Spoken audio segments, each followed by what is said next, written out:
आमचं बापट घराण्यातलं मूळ गाव गणपतीपुळं गेल्या 4 पिढ्यापूर्वी विटे नावाच्या गावात बोलावलं गेलं आणि विट्यामध्येच आमचं बापट कुटुंब स्थिर झालं. या विटे गावाला विटा म्हणून संबोधलं ते पहिल्यांदा इंग्रजांनी संबोधलं आणि आज विटेकर सगळेच जण विटा या नावाचाच वापर करत असताना दिसतात. या विटे शहरामध्ये माझं संपूर्ण बालपण गेलं.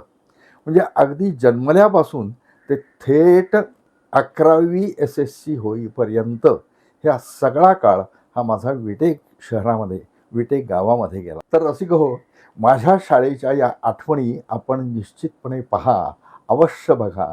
भरत मुळावडे, गावाकडच्या वाटा, माझी शाळा माझी आठवण.